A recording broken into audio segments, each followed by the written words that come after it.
তো মোহতারাম হাজরিন, এই দিনে রোজা রাখার নিয়ম কি এবং এই মুহররমের আশুরার রোজা রাখার বিধান কি, এটাও হাদিস থেকে আমরা জানতে পারি। এক হাদিসের মধ্যে এসেছে নবী আলাইহিস সালাতু ওয়াস সালামের সাহাবা হযরত আব্দুল্লাহ ইবনে আব্বাস রাদিয়াল্লাহু তাআলা আনহুর বর্ণনা, উনি বলেন, হিনা সামা রাসূলুল্লাহ সাল্লাল্লাহু আলাইহি ওয়াসাল্লাম ইয়াউমা আশুরা ওয়া আমারা বিসিয়ামিহি।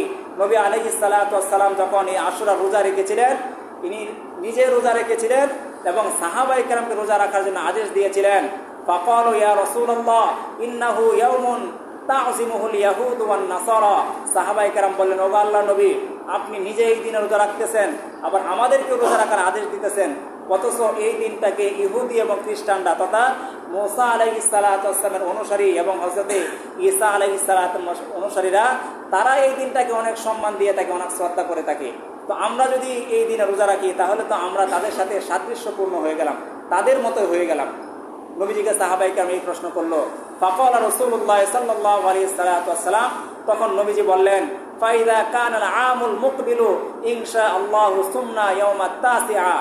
নবীজি তখন বললেন, হে আমার সাহাবায়ে কেরাম, যেহেতু তাদের সাথে সাদৃশ্যপূর্ণ হয়ে যায়, তারাও 10 তারিখে রোজা রাখে, আমিও তোমাদেরকে বলেছি 10 তারিখে রোজা রাখার জন্য। তবে তোমরা জেনে রাখো, আগামী বছর যদি আমি হায়াত পাই, আগামী বছর যখন আমাদের সামনে আসবে, তখন আমরা কি করব, এই দিনের সাথে মিলিয়ে এর আগের দিন তথা মুহররমের 9 তারিখেও আমরা রোজা রাখবো, 10 তারিখেও আমরা রোজা রাখবো। সুবহানাল্লাহ। এই জন্য আমরা আশুরা রোজা কয়টা রেখে থাকি? 2টা রেখে থাকি। 10 তারিখের সাথে মিলিয়ে 10 তারিখের আগে 9 তারিখ অথবা 10 তারিখের পরে 11 তারিখ, অর্থাৎ 10 তারিখকে ঠিক রেখে 9 বা 11 যে কোনো একদিনকে মিলিয়ে 2টা রোজা রাখতে হয়।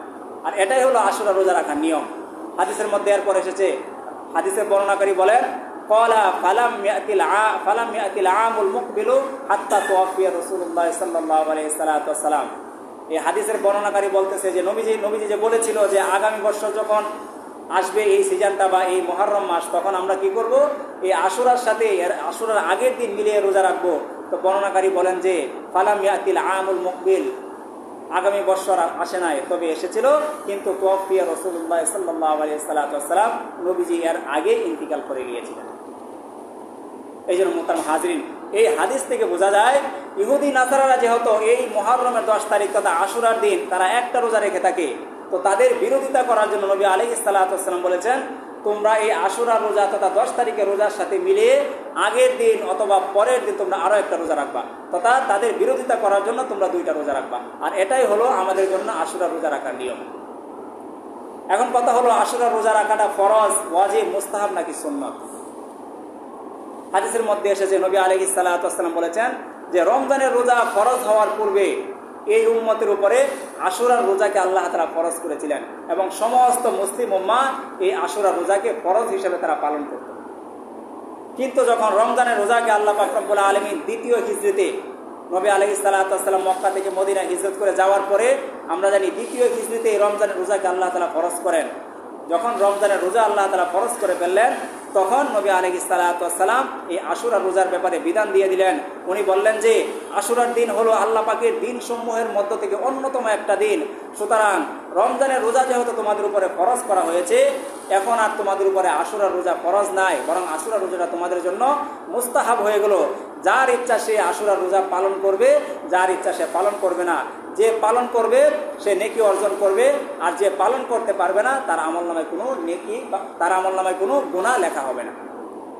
এই জন্য মুহতারাম হাজরিন, যেহেতু রমজানের রোজা আমাদের উপর আল্লাহ পাক রব্বুল আলামিন ফরজ করে দিয়েছেন, ওইটার বদৌলতে আগে যে আশুরা রোজা ফরজ ছিল, এই আশুরা রোজাটাকে মানুষের জন্য নবী সাল্লাল্লাহু আলাইহি ওয়াসাল্লাম মুস্তাহাব করে দিয়েছেন। এখন আমাদের জন্য করণীয় হলো, যারা আমরা এই আশুরা রোজাটা রাখতে পারবো তারা নেকি অর্জন করতে পারবো, যারা রাখবো না তাদের আমলনামায় কোনো গুনাহ আল্লাহ পাক রব্বুল আলামিন লিপিবদ্ধ করে দিবেন না। এটাই হলো আশুরা রোজা রাখার নিয়ম এবং আশুরা রোজার বিধান।